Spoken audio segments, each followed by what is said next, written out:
Welcome to the Weight Loss Podcast, where we offer solutions to the obstacles you face when it comes to achieving your health and fitness goals. As a married couple who's lost a combined weight of 100 kilograms and 11 clothes sizes, our raw, real, and relatable stories will show you the path you must walk to achieve and, more importantly, maintain the results you know you can reach. Because we know it works. So get ready to share the success and show the results with your hosts, Matt and Courtney. Welcome to the final episode of season 12. I am, of course, Courtney, and this is Matt.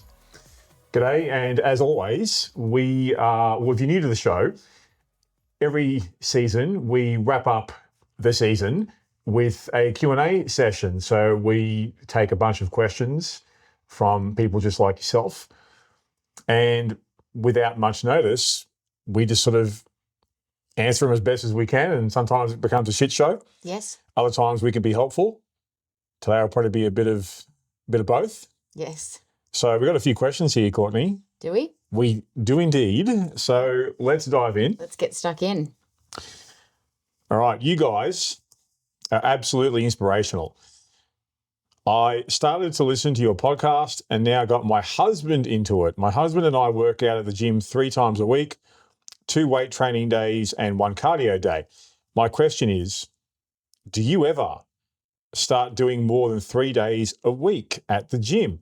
If so, when is the best time to start going to the gym more? What are your thoughts? Great question. It is. Well, you are the programmer of the group, so this is a good question for you. You've also trained once or twice in the past? Yeah. All right, so this is your way of saying, Matt, answer this question. Well, I mean, if it's up to me, I just tend to go by my program, so I eventually go up in frequency of going to the gym. Are we talking about weights or cardio or both? Great question. Anyway, so I would keep my weight throughout a program. For me, I would keep the amount of times I go to the gym to do weights the exact same. Mm-hmm. I don't change that, but I do go ramp up the cardio and sort of low intense exercise that I do throughout the program. So that sort of goes up in frequency as the program goes along. But in terms of jumping, if you're talking about weight training days, jumping up an extra day with weight training, I've done in the past, I've done 4 days, I've done 3 days, and I've done 2 days. You started on 2 when we first met. Yes. So I've done all of those. I'm currently back on 3 days. I was on 4 for a bit. I've gone back to 3. Why? I felt like it just worked in better with my week. I wasn't able to do I wasn't able to get my other movement in as easily. Yep. So for me, it just worked out better. It's always sat better for my week. Yep. To do 3 days of weights, and then I can get in the other movement that I need to get in throughout my week. Yep. So I don't know, if it was me, I wouldn't say there's technically a right or a wrong way, but as long as it's going to be sustainable and as long as you've got your nutrition on, so if you're going to add an extra weight day, you make sure that your nutrition is on so you're going to have the energy to be able to sustain that. So I would make sure that those 2 things are ticked off before I would be trialing to split my weights over an extra day. If we're talking about just adding another general movement day, I think that you should always do that throughout your program. So I would say as the program goes along, every sort of 4 weeks or so in like a 12-week program, you would ideally ramp up the movement. Yep. Well said. I completely agree. So I've done between 0 and 5 days a week of weights at the gym. I've been on 4 now, 4 days a week of weights for, I think I tried going back to a 5-day split once this decade, and it just kills my recovery. Yeah. That's it, because for me, a 5-day weights program is 3 upper body days and 2 leg days, and I just can't recover. So 4 days for me is the sweet spot. but I started on an inconsistent one and built up from there. But to actually answer the question here, when is the best time to start going to the gym more? Well, the first thing is, are you consistent with your current routine? So if you've got someone who on their program or their plan, it says, we would like you to go to the gym for, and we'll talk about weights here, we'd like you to go to the gym for 2 weights days a week. And you're not even consistent with that. And then you ask, should I do 3? How about just get good at 2, buddy? Yeah. So I would say the first place to look at is, are you consistent with the current lay of the land? If you are, okay, maybe we have this discussion. But then there's a bit more, because then I would then ask the question, well, if you're someone who's going to the gym, let's say in this example, 2 weight training days a week, are you certain that you are absolutely getting the most out of that 2 days a week of lifting? Because most people, and this is not a dig at anyone, it's just we don't know what we don't know. Most people, A, don't know how to train with intent and actual intensity and purpose and structure. And definitely most people when they first start do not know how to eat and drink and sleep and recover to get the most out of their sessions. So often what tends to happen is people will just think, well, I'll just do more. Things aren't moving along, I'll just do more. I'll add more days at the gym. But if you already aren't getting the most out of, say, in this case, a 2-day split, what's a 3-day split going to do? Apart from just sink more time into the gym. So for me, I look at what someone's doing and go, well, are they maxing out their current structure? If they are, you then go, okay, are you happy with the outcome or the results that you're getting? Because if someone is changing in a way that they really like on just 2 days a week in the gym, do you need to give them more? No. But it becomes an option though. Like, you know, if you're someone where we know that you're getting the most out of the days at the gym you're doing, and you have the time to commit to more, and we know that you're in a position where you'll get the most out of that extra day, then yeah, sure. Let's give it a crack. Let's see if it fits, see if it works. You know? Yep. That makes sense. Does. Next one. Mm-hmm. What are your thoughts on fasted training? Is there something that I could be doing better to fuel my workouts to burn fat or muscle? I don't have pre-workout, but I have a pint of water when I get up. You ever done fasted training, fasted workouts? Yeah. Like literally nothing? Yeah. What's your experience? I probably haven't done it enough to be able to categorically say whether there was a difference with my performance. Okay. But I definitely felt hungry during my workout. I felt like that was distracting to me. Really? Yeah. You get like hunger pains in your stomach? Yeah. Really? Yeah. What is your current pre-workout routine? I don't take pre-workout powders. So my current routine is just a scoop of the plant-based protein that I have. Yeah. So I don't have whey protein. I have plant-based protein. I think it might be pea-based protein at the moment. Mm-hmm. And then I will have a little bit of like a Gatorade powder, Powerade powder in there, and water. That's like my shake. Well, that is a pre-workout. It's just not a stimulated one. Yes. Still pre-workout. It's not a caffeinated one. Yep. Sometimes I will have a shot of coffee if I do want that little bit of hit of caffeine before. Caffeine, a known performance enhancer. Yeah. So I don't always have it. Actually, I'd say I probably more rarely have it than do have it before a workout. I'd say it's like 1 out of every 30. Yeah. You might have a shot of coffee. Yeah. Have you noticed a difference when you've had the shot of coffee? No. Okay. Not really. Okay. That's why I would tend to wait and keep it for afterwards, because these days I try to have like 1 coffee a day. So I kind of think, well, if it's not going to make that big of a difference to my performance, I'd rather keep it and have it after my workout and actually savor it rather than just having a shot. Yep. But yeah, so generally speaking, it's just a little bit of like a Gatorade powder and protein powder and water and Off we go. Off we go. And I have that about half an hour before I start my workout, ideally. And then when do you go to the gym? Mostly it's the morning. Okay. I would ideally like to go in the morning. I don't love going in the afternoon, evening for me. So I would say 80% of the time it's the morning. You notice any differences going AM versus PM?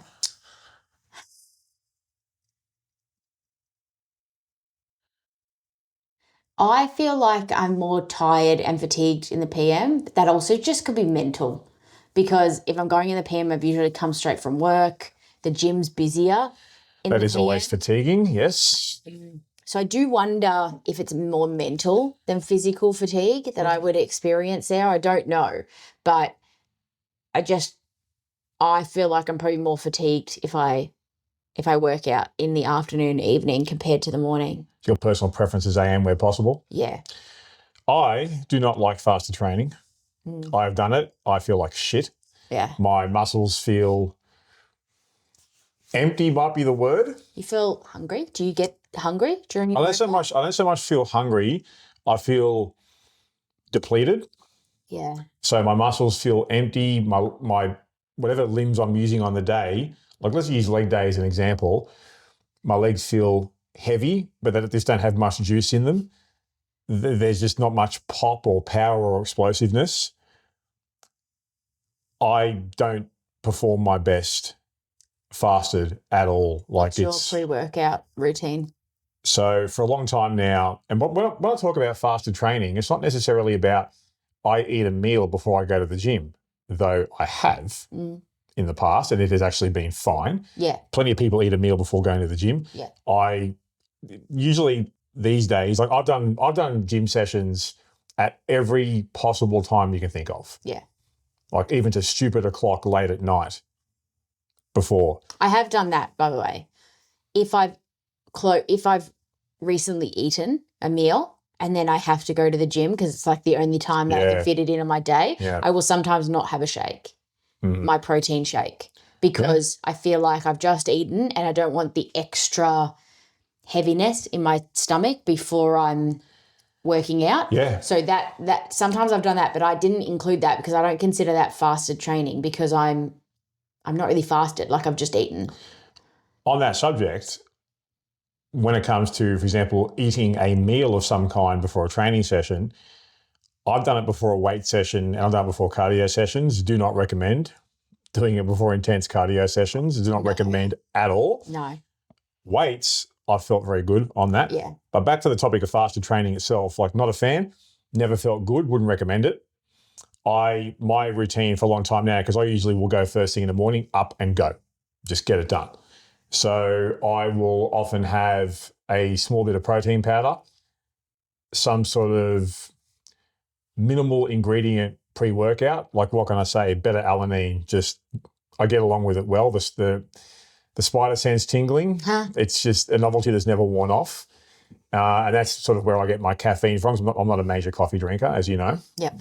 And I also have a scoop of usually Gatorade powder and then just shake it through water in the shaker, and then off I go.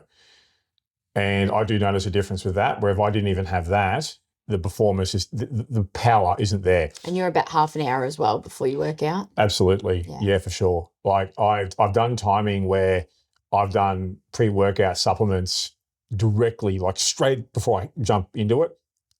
It didn't work for me. Yeah. Now it didn't work for me, by the way, because I could just feel it in my stomach, and it just wasn't comfortable. You needed that little bit of time. Now that's also going to be dependent from person to person. There's like I've known people where they can smash down some pre-workout supplements, for example, or even a meal pretty close to training and just kick on. No problem at all. Other people have, like I've known, they've had to wait up to 45 minutes after having even like drinking supplements before a workout because they start to move and their stomach's just like, it's not happening. Yeah. So generally I would say for fasted training, if you feel good doing your exercise fasted, I bet you'll feel better with something in there. Yep. So there's going to be some trial and error, with regards to some people will prefer having a full meal. Others will feel just fine and probably feel better having some sort of liquid-based supplements. I'd give them both a crack and see what works. Yeah. Is it possible to reverse diabetes? No and yes. Type 1, no. Type 2, well, yeah. Yeah. And by reverse, I mean you don't have any sort of symptoms of it, which I can speak to personally. So, but you're always going to have it, technically. I mean, technically I'm a type 2 diabetic, but on my blood test, whenever I have blood tests, nothing shows up. Yeah, you take no medication, you don't take your blood sugars, I haven't done. So let's just be clear on this. Is it possible to reverse diabetes? Type 1, no. No, you've got once you've got that. Or if you're born with that, like it's just something you've got to manage all the way through. And by the way, you can absolutely get kick-ass results as a type 1 diabetic. I've seen it. With type 2, well, type 2 is predominantly a lifestyle condition. It is reversible, for lack of a better phrase, through improved lifestyle. And then with improved lifestyle come improved health markers. So, yeah, I haven't done actual blood sugar readings where I would, turn my hand into a pincushion. 19 years. Oh, consistently. The only time, I mean, we've been together, 12 years? No, 12. No, not 12. No, we met 13 years 12? ago. Yeah. 12 years. The only time I've ever seen you have to do your blood sugars was when you had surgery and they made you do it. Yeah, good call. You had to tell them. That was the bicep repair, wasn't it? Yeah, when you ruptured your bicep tendon and you had to have that surgery, on your intake at the hospital, you had to obviously just disclose that you're type 2 diabetic, even though you don't actually take any medication for it. But just because you are technically type 2 diabetic, they still made you take your blood sugars just to be on the safe side. Yep. And that was the only time in the whole 12 years I've known you that you've done it. Well, that being the case, good memory. Unusually good memory from you. Yeah. No, it stood out because I'd never actually seen you do it. Right. Yeah. Okay. And it's not like I didn't know that you were type 2 diabetic, but because as long as I've known you, you have never been on meds for it. You've never had to do your blood sugars. It's never really affected you. Yeah. And like the only time it really comes up is if, say, we're having some sort of ice cream treat or something like that, and you're like, oh, that's enough. I can taste the difference now. Well, that's also how I know when my blood sugar's up because I can taste it. I can also feel when it's down. So that's why it stood out in my mind because I'd never actually seen you have to do it. Yeah. Well, no, I haven't done it consistently since 2006, which is also the time when I was told to get off all medication because by then the lifestyle had kicked in long enough where things were under control. So, yeah, like reversing type 2 diabetes, absolutely possible. It just comes as one of the many rewards of improved lifestyle, healthy lifestyle, being active. Like if we're overweight, which is a real easy marker and trigger for type 2 diabetes, like just getting the weight off. I mean, are there any downsides? No. It's all benefit. Yeah. Isn't it? So, yeah, absolutely. And I'm very pleased that I've been able to do that because that scared the shit out of me. Yeah. When I was younger. It's just like if I got a life here of medications, of my hand being turned into leather because you start pricking so much with the needles and then you lose feeling. Even when you had to do it for that surgery, it took you like 3 goes to get it through your finger because the tips of your fingers were just so rough now. And that was far worse when I used to do it consistently. Yeah. Like you start because all this just has little holes in there. Yeah. And then you start going down here. Down. And then I just start going here. Down the side of your hand. The side of my hand. Yeah. And then it hurts. So I'm very happy to have that in the rearview mirror, but I also know that if I were to just shit the bed and go back to abusing myself, abusing my body, it'll come back. Oh, yeah. 100% will come back. Yeah. So as long as I sustain what I'm doing, then technically. The best comment I've ever received from a doctor was at that time I was told to get off the medication because my doctor at the time, this is when I used to live in Queensland, my doctor at the time said to me, it looks like you never even had it. Oh, nice. And like that has stuck with me the entire time. Yeah. You know, so win. Is there a specific heart rate I should achieve while doing cardio? That's a good question. Why? Well, it's good to know. I mean, it's a fun fact. I mean, I probably do know it. I can't remember what it is off the top of my head because I don't monitor it. All right, so I'll answer this question for you. Is there a specific heart rate I should achieve while doing cardio? This is different from person to person because you've got to take into account an individual's conditioning level and experience level. And I'm not a fan, personally, of having people focus on heart rate during cardio. I've never monitored it. Give you an example. 100, let's say, for example, 150 beats a minute. For me, I'm working pretty hard. I'm doing something intense, probably like a karate grading or a sparring session at karate. Yeah. But I can handle it. Yeah. 150 beats for me when I was younger would have put me in a fucking coma. I was going to say 150 beats a minute for me, I'm hyperventilating. This is why I prefer, when it comes to cardio, I prefer to use the IR scale. Yeah. So the IR scale, just in case you don't know, the IR scale is the intensity rating you give it.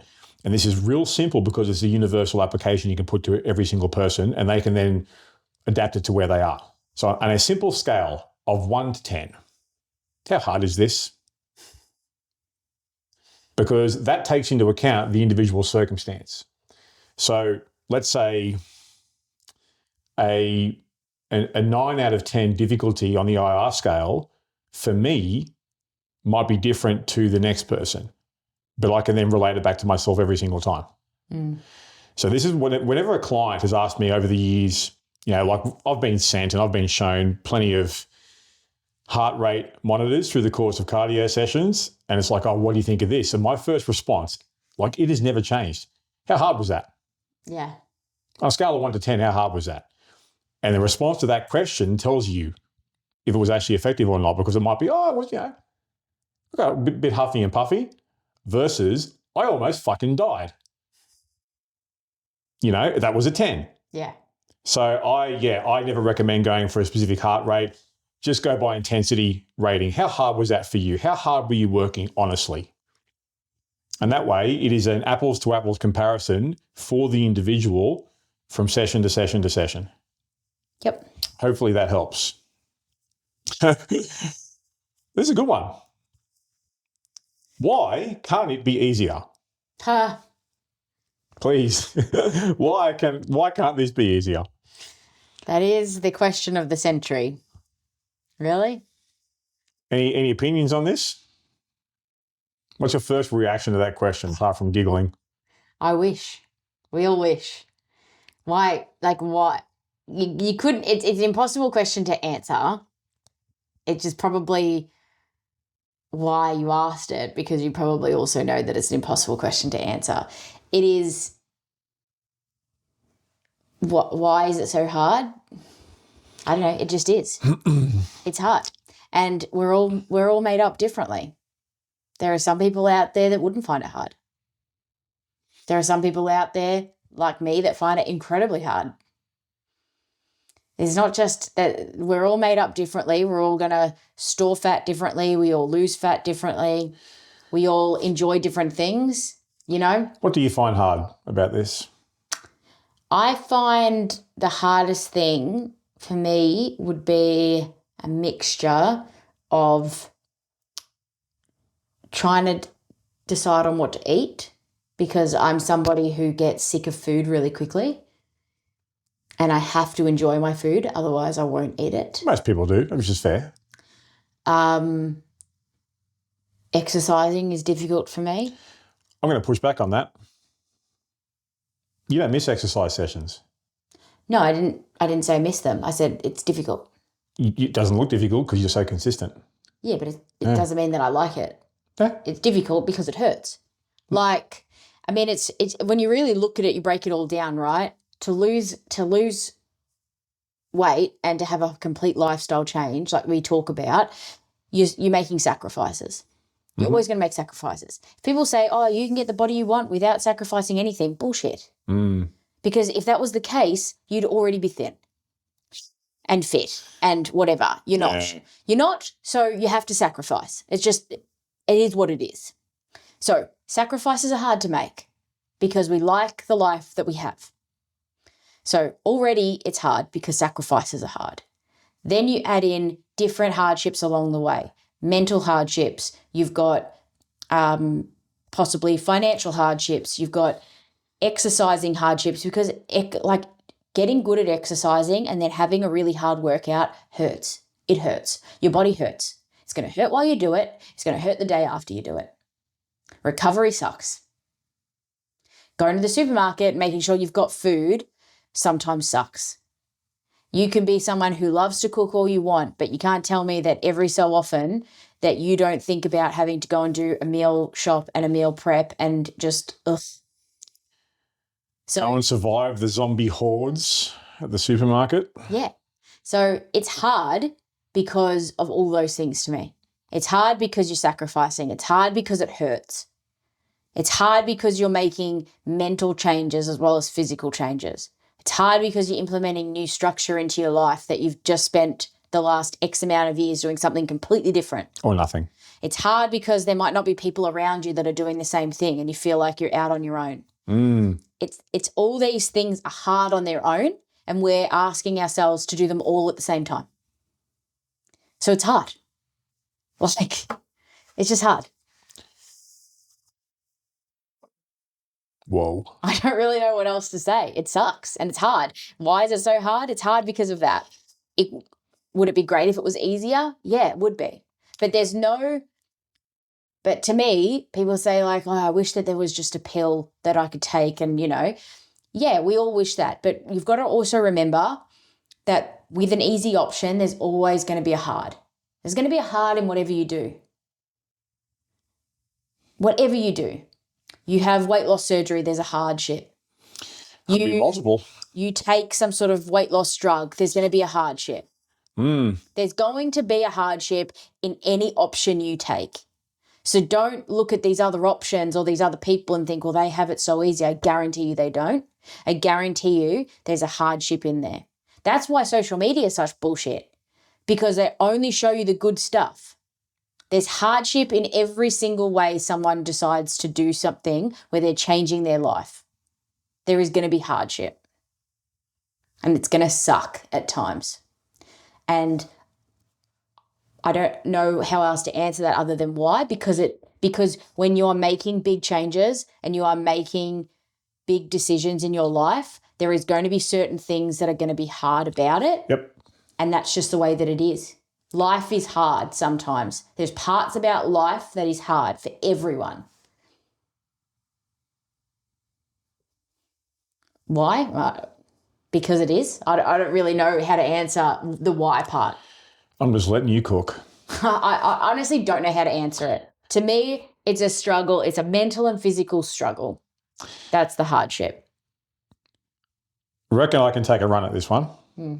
Why can't it be easier for most people? Because you have not stuck at it long enough to get good at it. Because I'm not going to say it necessarily gets easier. It can sometimes feel easier if you get better. Yeah. And the only way to get better is to suck long enough at something and stick with it long enough to develop efficiency and skill and habit so it becomes autopilot. So you mentioned, Courtney, about, the difficulty of going to the gym, the difficulty of going to the supermarket and wading through the unwashed masses. You do that anyway once you build consistency. So it might not be fun. You still do it. You don't miss it. It's because you've done it long enough where it just happens. And that's why I don't believe it gets easier. I believe you get better at it. I agree. The thing is with this, to make this easier, means you have to get better at it. But getting better at it is like getting better at any skill. You have to be prepared to suck and maybe look bad sometimes or feel like a fool sometimes to go through the learning curve to eventually, like any skill, develop proficiency at it. Because I'm now talking here as someone that used to go to the gym like once every 3 weeks and use any excuse I could to not go. And even now, like you talk about the food prep side of things in supermarkets, like I fucking hate it. Like just going out, it just puts me in a bad mood going out to shopping centres these days. It might be an old man thing. But the thing is, I would say for most, not everyone, but I think for a lot of people, when they ask a question like this, why can't it be easier? Because you haven't gone through what you need to go through and stuck with it long enough to get good. Yeah. I also think that it's easy to say and it's hard to do, but there's no point to me focusing on the hardship.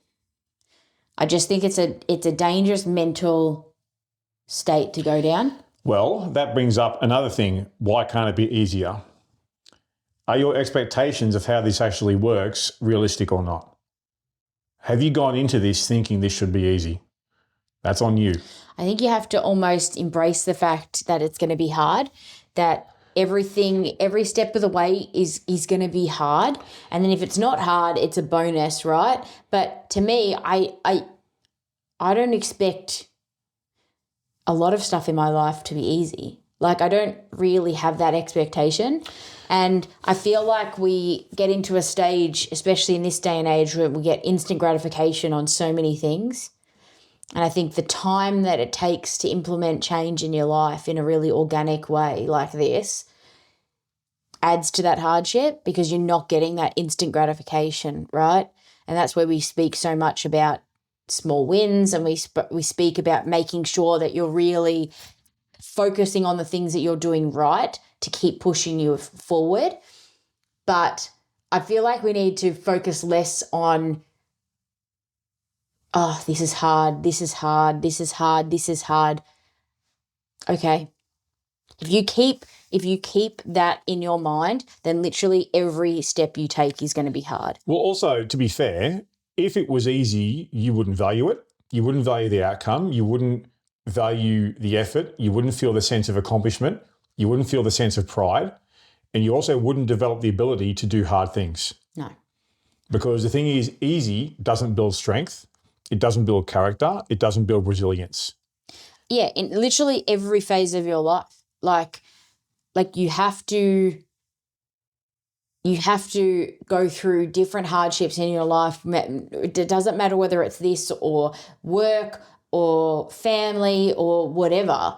But if I sat there and said every time something bad happened in my life, this is hard, this is hard, this is hard, this is hard, I know it's hard. I know deep down it's hard. But I'm not focusing on the hardship. Otherwise, I would never move forward. I would literally never move forward. Well, the thing is, the hardness and the hardship with this does get easier as you get better at it. Yeah. It's a skill. Part of this whole process is developing the skills and the traits and the characteristics required to do whatever it is you want to do. And this is going to sound odd, but come here with me. I think when you stick at this long enough, I'm actually going to say it does get easy. And here's why I think it does get easy. Because you do things on autopilot. It no longer requires a mental negotiation with yourself every single time. Sometimes it might, from time to time. Like I even have times where it's like, fuck, I'm going to the gym again today. But like 98% of the time, it just happens. I can see why you think that. I wouldn't say that. I wouldn't say it becomes easy, but I think that's also a mindset thing. But I wouldn't say it becomes easy because I think mentally it's always hard for me. Mm-hmm. It's always hard and the hardship's always there, but I focus on it less. But it also makes me more resilient in other things in my life. Maybe I've just embraced the fact that it's hard.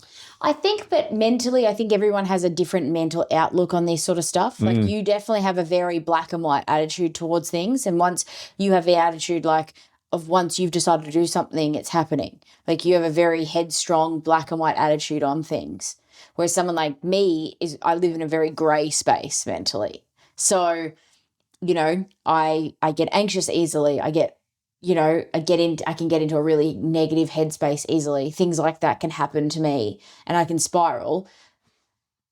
And I think that sometimes has an impact on the way you feel about certain actions, whether they're hard or you can convince yourself that they're easy now kind of thing. I think a lot of that is a mental outlook to me personally, I think.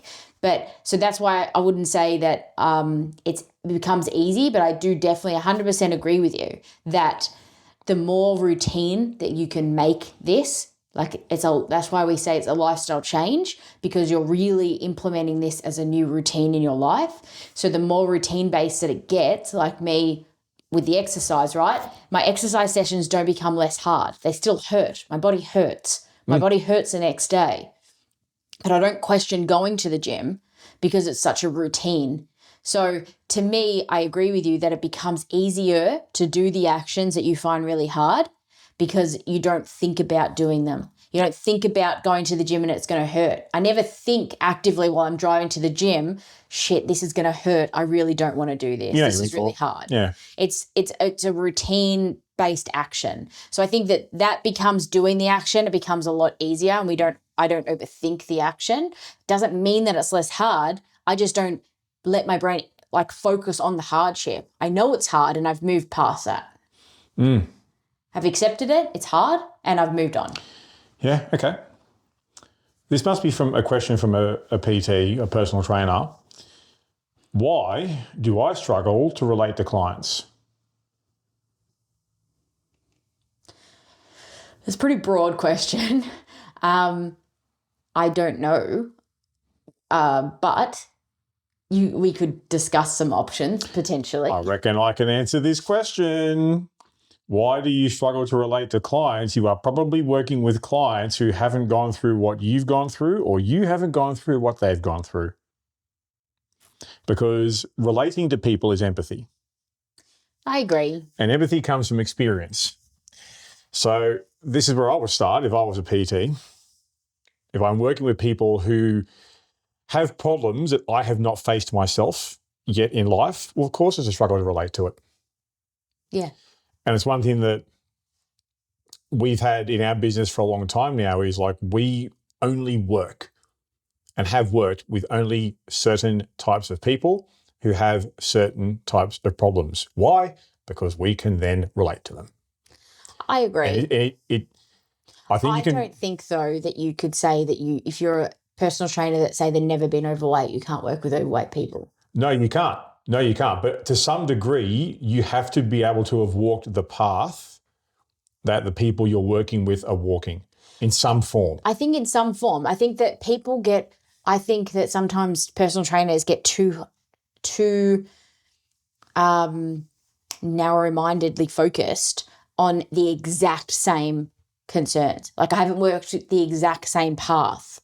No one cares at the end of the day if you've walked the exact same path, but I agree with you. It comes down to empathy and understanding. So you need to relate to your clients on some sort of form. So you might not have walked the exact same path. Let's just use the example. I don't know this particular person's circumstance, but I'm just going to make up a circumstance, right, to say that, all right, you've got a trainer, personal trainer, always been fairly fit and active, loved sport. That's why they got into being a personal trainer, loves their job, loves people, right? Can't be a personal trainer if you don't love people. If you're a personal trainer that doesn't actually feel like you can connect with people, then you should probably do something else, to be honest. So step one, make sure you're actually someone who can connect with people on some sort of level, right? You have a client, lovely client, get along really well with her. She's overweight, really wants a lifestyle change. And you feel like you're struggling to connect with this client. Okay. And you're probably then narrowly focused on the fact that you've never been overweight, heavily overweight. Maybe your weight's fluctuated, but you've never been heavily overweight and had to lose a significant amount of weight. Can you still train that person? I don't think you can't, but I think you have to open up your mindset to be able to relate to that client on different areas. Yes. I'm sure you could look at your life and say that your life hasn't been completely easy. There might have been other areas of your life that you've gone through hardship, that you've had to overcome adversity, that you've had to show resilience, that you've had to push through something that wasn't comfortable for you. Find a different way to relate to them and bring it back to the same thing that they're going through. It might just come from two different areas, but you need to don't focus so much on having to have walked the exact same path as them. Open up your empathy and think about your own life and think about the struggles that you've gone through to get where you are today and empathize with them from that direction. Yes. Because overcoming adversity, showing resilience, forming great structure in your life, all of these things can relate, right?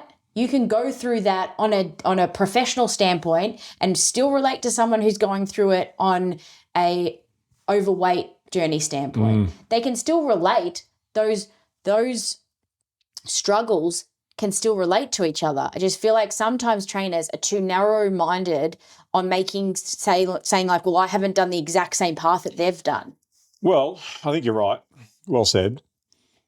Might also be a case of going a bit below the surface. Like you might be a trainer who's like, I've not been overweight, but maybe I have had a history of self-sabotage a different way, but I understand what it's like to shoot yourself in the foot. Or I've struggled with time management, or I've struggled with prioritization. Or I have struggled with consistency with my eating. Even though I'm not overweight, it hasn't affected me because maybe biology's graced me with the ability to Or it's just affected me in a different way. Yeah. Or I've struggled with mental health concerns in the past. Yes. I know what that's like. I know what it's like to overthink about things. I know what anxiety looks like in a person. I know what sometimes up and downs. Maybe I haven't suffered from anxiety, but my brother or sister has. I know what that looks like. And I can empathize with you, maybe not from a standpoint of I've suffered it, but I've seen it. And I can feel it. Someone I love and know has been through something like this. And I know it's not hard even though I haven't gone through it. Let's stop beating ourselves up because we each haven't walked the exact same path with each other. Well, you can't. And to me personally, I feel like you also do a disservice if you try that. Like if someone comes to me and says, I know exactly what you're being through because I've walked the same path, you haven't. You haven't. You haven't anyway, because you don't know what I think. You don't know what's in my head. You don't know the anxiety that I personally go through. You don't know what the voice inside my head is telling me. So it's the same thing with Matt and I. We've both lost a significant amount of weight. We've both had to change our lifestyles. Mentally, we approach this from two extremely different ways, but we were able to connect anyway. So it doesn't have to be the exact same path. And to me personally, I would feel more annoyed if someone says to me, I know exactly what you're going through because I've walked the exact same path as you. You haven't. Maybe in some ways they do know what you're going through in certain specific areas. But it's the exact same path. I'm saying that's the part that don't get hung up on because that's more annoying than not. You can empathize with someone and you can relate your journeys in different ways without having to say to each other, oh, I've walked the exact same path you have. I don't care if you've done that. I don't care.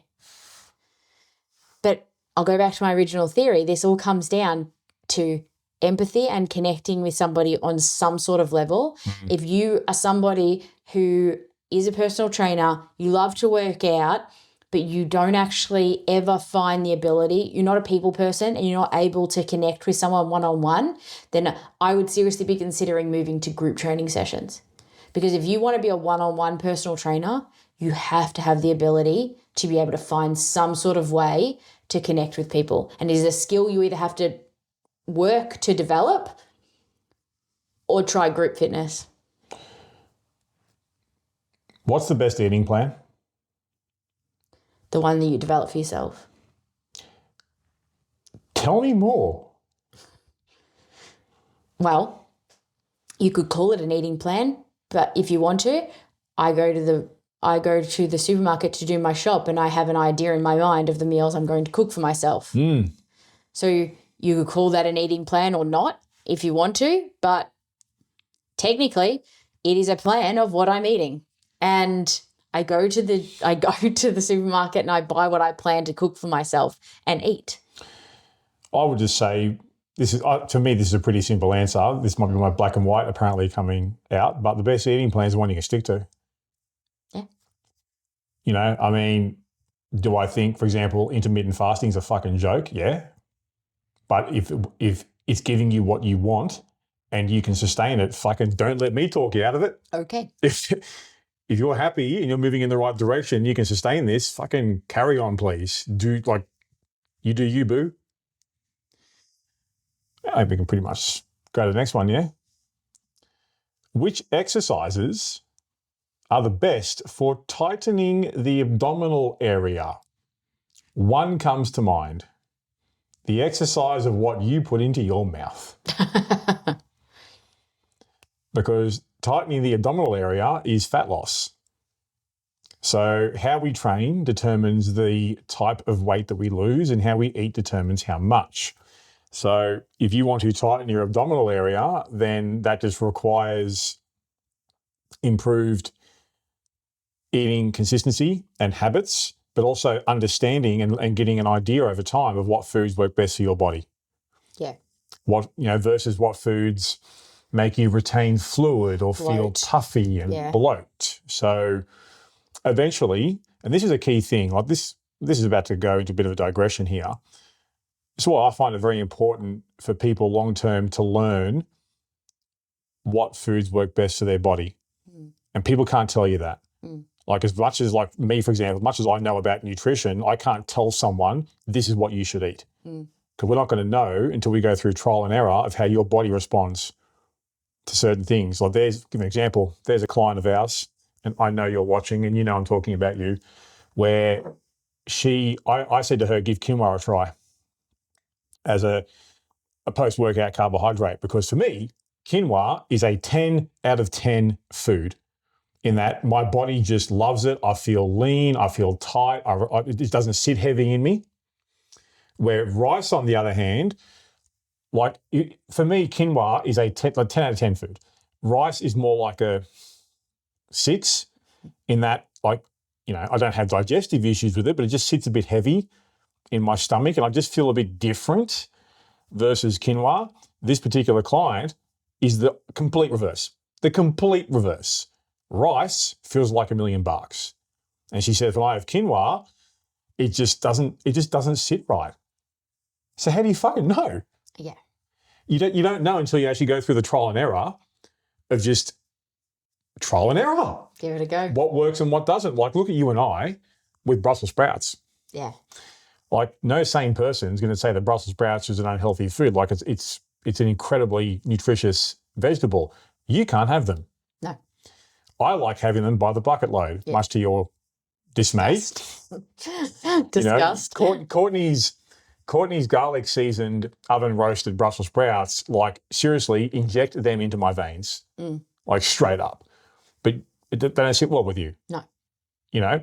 Bread is an example for me. Like I get bread belly, and I love bread so much. Yeah. But it doesn't sit too well. So I told you we would digress here, but if you want to really get lean and really tighten up the abdominal area, learn what foods work best for you, and just take the time. It's going to be trial and error, and document how the foods you're having are sitting with you. Are they giving me energy? Yeah. Do I perform well in the gym? Do I have mental focus, or do I have the brain fog that some foods can give us? Do I feel lethargic or slow or heavy?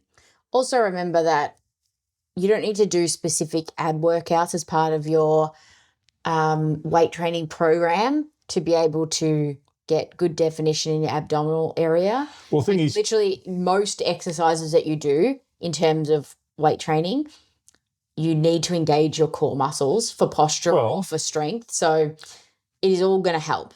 every single person has abs. We've all got abs. Yes. It's just a case of, are we lean enough to be able to see them? Yes. That's what it is, So, yeah, like the best exercise from an abdominal area side of things is actually what happens out of the gym. Yeah. All right, next one. Yep.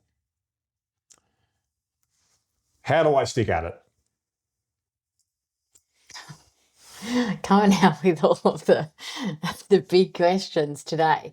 How do you stick at it? Now, this is good for you to answer, because as someone who literally was just on top of the soapbox 5 minutes ago about how fucking hard this is, how do you stick at it? How do you stick at it? Well, I think number one is making sure that the reason why you want to change is good enough and is strong enough for you, like you connect with it enough. I mean, you brought it up really well before, Matt, when you were talking about diabetes, right? Was like your like line in the sand moment, was where you got diagnosed with diabetes and you had to go on all this medication and take your blood sugar and all this sort of stuff. Not really. It came after that, but that was like a trigger, right, for you to start looking at things. And the fact that you got off it. That's what got me into the gym the first ever time, yes.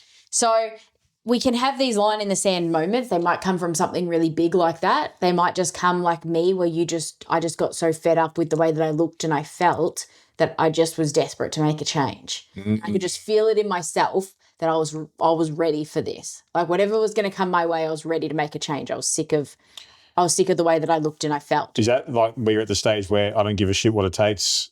Yeah, we're doing this. Just going to do this. So I think to make sure that the reason why you want to make the change, not need to, not should, but want to make the change. The language is important. The language is important, because if you feel like you need to make a change or you should make a change, they're very iffy ways to go about it. Yes. They're very flip-floppy. And then as soon as you run into the first hurdle, the chances are that you're most likely going to say, nah, I'm done. The reason that you want to make the change, so want is the biggest factor, right? Because it relies on you making that decision and making sure that it's strong enough to push you through the hard times that are to come. So how do you stick with it? Number one is, to me, is make sure that reason that you want to make a change and the goals that you've set for yourself are strong enough to really push you through. I would say my second tip there would be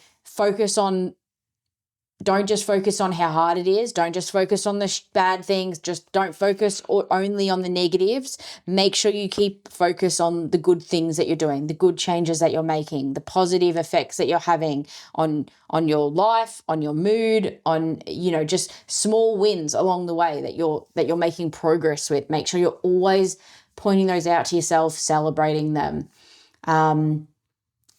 Make sure you've got a good support system with you, around you. So make sure that you've got some people in your corner that are going to be rooting for you to succeed, that you're not alone on an island trying to do this by yourself.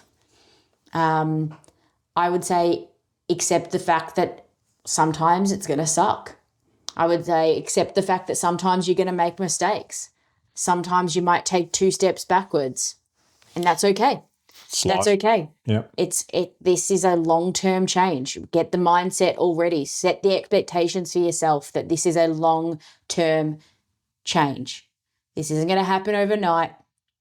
There are going to be hard times. There are going to be steps backwards. You are going to make mistakes, but it's all going to be worth it when you keep pushing through. I reckon I could probably say this in a couple of different points. How do I stick at it? One, don't put a finish line on it. You said, Courtney, about long-term side of things. Don't put a finish line on this. Yeah. There will be laps around the track where you'll accomplish things, but there's no end to this. Yeah. If you're serious about not just getting a great result or changing your life, but keeping what you've earned, there is no finish line. But I'll touch on what you said before, Courtney. You have to have a reason or reasons powerful enough to do the things you know you need to do, even when you no longer feel like doing them or when no one is looking. Because a lot of this work that goes into this to learning how to stick with it happens when no one's watching to me, it also happens when like, even if people were watching, they couldn't see it because a lot of it's mental. 100%. Yeah. 100%. So the mental and physical side of things, most of it happens when no one is watching, and a lot of it will happen when you honestly can think of 50 better things to do. Yeah. I tend to find a lot of people don't develop the stickiness with this because once the novelty wears off, the distraction comes in. Yeah. The distraction comes in, or you realize you didn't actually want the change as much as you thought you needed to change, and it wasn't powerful enough to push you through or to bring you back on track. There's a lot of different reasons why it happens. The why you would do this is the anchor point. Everything comes off of that. That is I think what you said before, Courtney, that is the main reason here. You have to have a reason to do this, or reasons to do this. I always feel like the way to stick at it is trying to build up that mental resilience early. I agree with that. A big thing, because sticking at it is consistency. Yeah. Is what we're talking about here. And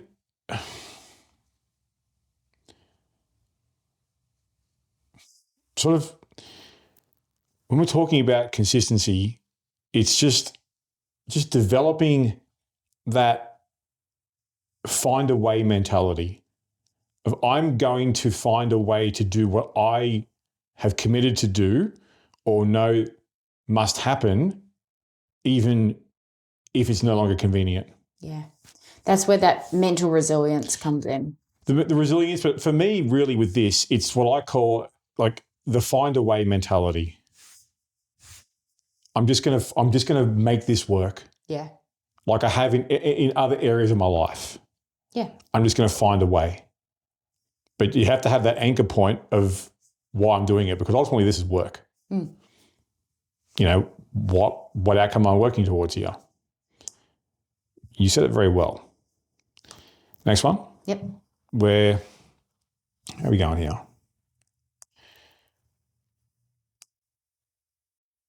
We got a lot of questions. We're doing a part 2. We might need to do a part 2 here. Split this.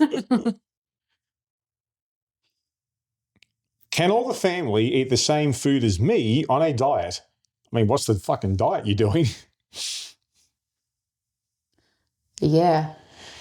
Generally, because we have a lot of mums that we work with. Yeah. And I think it's very important for mothers, and the same goes with dads as well, but for parents to not have to feel the isolation of doing something completely different to the rest of their family. Yeah. So we like to find ways. I would actually say that, the question here, can all the family eat the same food as me on a diet? Well, ideally, we would like to get you to a spot where we can all work together, or the whole family can sort of be on board together in that regard. Because it's just not sustainable, I think, to have mum or dad over here having their special shit. Yeah.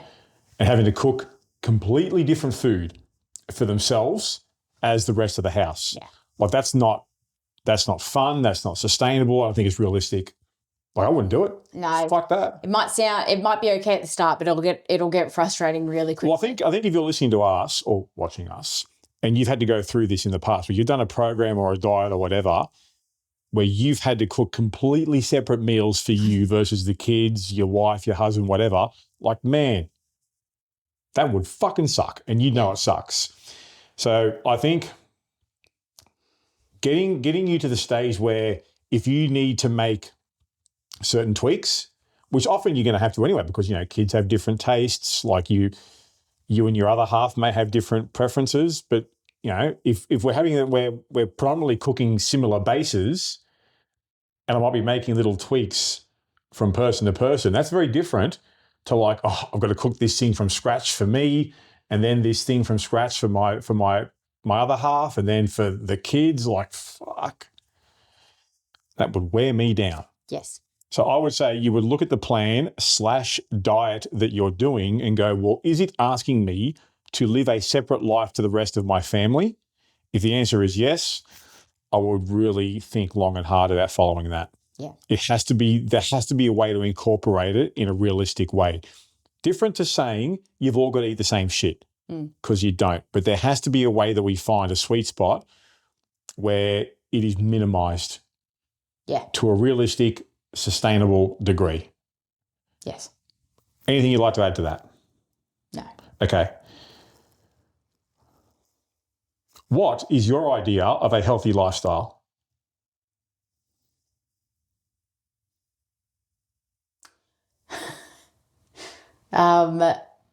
Well, if you wanted to make it black and white, I mean, it's what we live. So it is a combination of eating nutritious foods, but also not depriving myself of foods that I want to eat. So having a balance, I would say then, like in answer, having a nutritional balance between making sure I'm fueling my body for what it needs, but also making sure that I'm getting some non-staple foods in there as well. So there's a balance happening.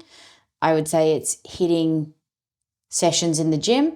So that's weight training sessions, because I feel my best when I'm lifting weights, as well as extra movement. So general movement in my week. I would say a balance of those two things, as well as making sure that mentally I'm in the best place that I can be to show up for myself and everyone around me. I might be a bit oversimplistic on this, but to me, the idea of a healthy lifestyle is one that allows you to live the life that you want to live to the desired level of satisfaction that you want.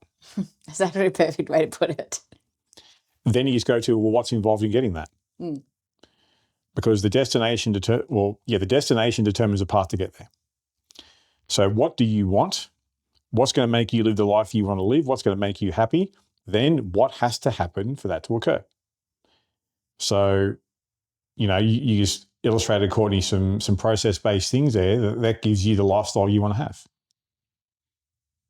Well, that's my idea of a healthy lifestyle. Yeah, I think it's a good way to put it, because not everyone's... What makes you happy, bro? Well, not everyone's goal is to lose weight. I agree. I mean, so... What are the things that you want to do in life? What has to happen for you to do that? Both physically and mentally. Yeah, definitely. What are some exercises to strengthen the lower back? Might depend on where your back's at. I mean, deadlifts are pretty good, but maybe not at the stage where you can do that. I was going to say. Rack pulls are good. Any sort of back exercise like rowing. Yeah. Back extensions. But it depends on what the individual's dealing with, because if the back is in a bad enough situation, like I'm not going to sit here and recommend exercises. I'm going to say go and get it looked at.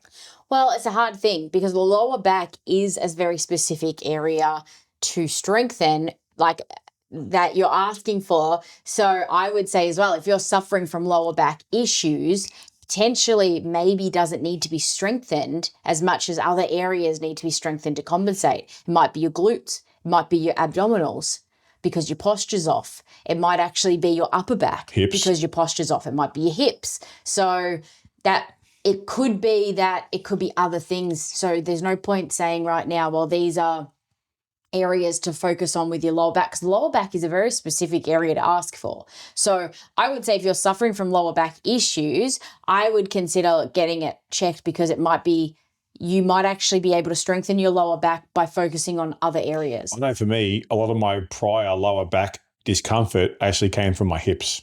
See, mine came from my abdominals. Mm-hmm. So my deep abdominals into like my low side abdominals, like that leaded into my hip flexors. So those abdominals were like non-existent. So my pelvis would then tilt backwards and down because I wasn't able to hold my core in a posture that was normal. Mm-hmm. So it would put pressure on my lower back because my posture, my pelvis was tilted the wrong way because of my core. So that's what I mean by it could be coming from a different area. And I've never done specific exercises to strengthen my lower back. I have done specific exercises to free up my hip flexors and also strengthen my core. So yeah, okay. Yeah, lower back is an area not to be screwed around with. No. Like don't fuck with the lower back because it can really and it's one of those ones that is really easy to mess with. Yes. So it's not like an upper back where you've got a lot more bigger muscle groups. Ultimately, we're not physios. No. And I would say if there's lower back issues here, I would definitely recommend seeing someone, Yeah. a physical therapist or physiotherapist, as we call them here, where you can get a diagnosis of where this could be coming from. Yeah. And then a treatment plan can be put in place. Yeah. I'd be hesitant to look too far into back strengthening exercises before you figure out if that's where you actually need to strengthen. Yep, I agree. How do you stay focused when life gets busy? It was a good question. I think for me these days, I really rely on my structure that I've set for myself, my routine. I really heavily rely on that. I make sure that I'm not too, but in saying that, I try to make sure I'm not too regimented, right? So when I say that I've got the structure of going to the gym, yeah, there are some weeks where I'll switch around the days that I go to the gym because my week is just not panning out the way that it would usually. So make sure I would say I rely on my structure, but not too regimented. Have the ability to be a little bit flexible with your days and your times to make sure that you can fit things in. But in saying that, I would always try to plan it out at the start of the week so you know where you're going to be and everything for the week. Don't take it day by day. So I would say try to have a plan for your week instead of winging it day by day. I would say making sure that I'm on top of my food prep, but I would make simpler foods. So when I'm really overwhelmed with a lot of work or life or everything, I would simplify my food prep and make recipes that are going to take the least amount of effort and time, but I know that I can do them in bigger batches. So I've got food on hand to have. So the last thing I want to do is when I'm busy is to think about going and taking extra trips to the supermarket or spending hours in the kitchen making some intricate meal. The only other one that I would say was to make sure that you can lean on someone that's close to you, tell your significant other or something like that. Get their help. Help is a hard thing for me to ask for. I don't ask for help very often. So that's probably the one that I do least, but it is an important part to make sure that you ask for help when you need it. I think that would be my tips. Mm-hmm. Anything to add to that? Yes. How do I stay focused when life gets busy? I do less. So what are the non-urgent things that just have to be put on the back burner? Prioritization. Yeah. Yeah. Because it's where things get hard as things get hectic is trying to do too much at once. It's just not possible. I agree. So what are the things that I can say no to for the time being? Yes. Obviously we're going to have a list of this. This is a discussion about non-negotiables. Yeah, it is. So I stay focused by being honest about what are my non-negotiables. So for me, my non-negotiables when life gets busy, I don't miss gym sessions. Yeah. I don't skimp on meal prep or doing the grocery shopping or things like that. I don't skimp on my work. Where I do get flexible is, you know what, maybe I'm not playing video games today. Maybe I'm not playing video games this week. Maybe I've got to skip just for this time, I've got to skip that social gathering with my friends where we play video games and I'll go next time. Yeah. But what are the things that I will not budge on? Everything else is up for debate. And I deliberately try and go, all right, I've got to shrink things, the amount of things I'm doing. That's how I stay focused. I deliberately work to do less. Yep. I like it. One more, and I think we'll wrap it up. There's a lot here. Might save some for later on, I think. Why is it harder to lose weight as you get older? I love this question. It's a great question. Do you want to start? Yeah, I would love to. It's harder as you get older because your habits are more ingrained. Yeah. It has nothing to do, in my opinion, with your chronological age. Yes, your body changes. Yes, menopausal women, like Hormonally, yeah. you're going through shit. The hardest thing I've noticed as people get older is that their habits are embedded for longer. The ink gets drier on the canvas. That's the hard part, because there's a difference between having a poor habits or a poor mindset for the last 2 years versus the last 25. Mm. And you see this when you have conversations with people when they tell you that they were put on a diet by their mum or their parents, their first ever diet when they were 5. And now they're 45. And they're wondering why they can't get this done. And they've been lugging this shit with them for the last fucking 40 years. Or the young girl that's told at 12 by someone close to her, you're getting fat, you got to come to Weight Watchers with me. This is what makes it harder as they get older, because this stuff stays with them and follows them for years and years and years and decades. And this stuff is it's just rooted inside you. And that's where it just takes so much time to unprogram and reprogram. And that's what, whenever I have a conversation with someone, when they say, you know, I've been going through this since I was a young child or an early teenager or my entire adult life, and by the way, now I'm 50-something, my first thought is, from a process standpoint, what's needed here is fairly simple. The execution is going to be hard as fuck, because we're now going up against your learned behavior that you've had since the 1990s or the 1980s, and that's fucking stuck all the way through. Where people think it's like, oh, well, you get older and you're not quite as athletic as you used to be. Fucking horseshit. You can still do stuff. I've seen it. You know, even me now, like in my late 40s, I don't fucking feel like it.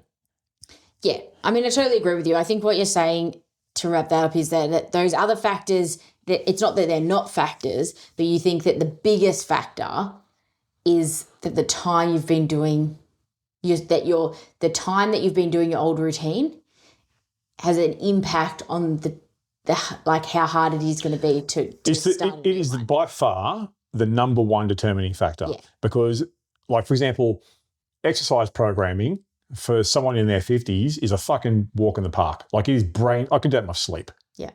That's not the hard part. Yeah. The hard part is unlearning what's been put in their mind and what is all they've known since they were a child. Yeah. And that's just baggage that someone carries with them. Like, whenever I'll like, if I have a chat, for example, with a woman in her early 50s who still has a poor relationship with her body or with food, and I start asking questions like, you know, how long has this been a struggle? Like, I know where we're going. Yeah.